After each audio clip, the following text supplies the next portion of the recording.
ডাং ডাং ডাং ডাং ডাং ডাং এ ডাং ডাং ডাং ডাং। কি অবস্থা আপনার বাগানের তো পরিবেশ খুবই ভালো আমিন ভাই। হ্যাঁ পরিবেশ খুবই ভালো, দেশ বিদেশে লোকজন আসতেছে দেখার জন্য, বুঝছেন? হ্যাঁ বাগানের পরিবেশ খুব ভালো, আর নিচেও খুব সুস্বাদ। আরে কঠিন নিচু কি জমাইছেন গো। আরে আল্লাহ দেশে, আল্লাহ দেশে আপেলের তো বেশি রং হয়েছে নিচু। আপেলের চাইতে মিষ্টিও বেশি। কি হ্যাঁ, মেডিসিন মারছেন নাকি আপনি? হ্যাঁ, না না কোনো মেডিসিন নাই এর হ্যাঁ? ভিতর, না কোনো মেডিসিন নাই। নাই। বাবুল চারা মফের বাগান, ওই হ্যাঁ। বাগান আমি কিনেছি। হ্যাঁ, এই নিচু আপাতত এই ইউনিয়নের মিদিন এরকম নিচু কেউ জন্মাইতে পারে নাই। আসলেই নেই বুঝছেন, আসলেও দেখেন তো নেই। কি অবস্থা হ্যাঁ, নিচু।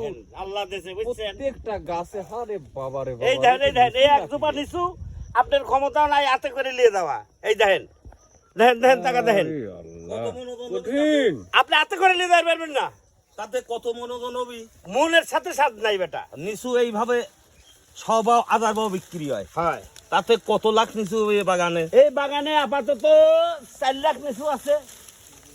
এই জায়গায় তো 4 লক্ষ নিচু আছে। এই জায়গায় তো 200 হয়ে গেছে। হ্যাঁ, এই জায়গায় 200 হয়ে গেছে। দেখেন হ্যাঁ 200 হয়ে গেছে। জিনিস কি দেখেন, এই দেখেন, এই দেখেন। যদি কেউ নিচু খাবার চান, বুঝছেন, আসে আগে বাক্সিপাড়া জিজ্ঞেস করবেন এই বাবুল চারা মফের বাগানের নিচু কোনটা। আর মফে এখানে নিচু বাসে, ওই উয়ের ছায়া লেগ বাসে, ওই ওখানে যাবেন, দেখবেন নিচু পাবেন।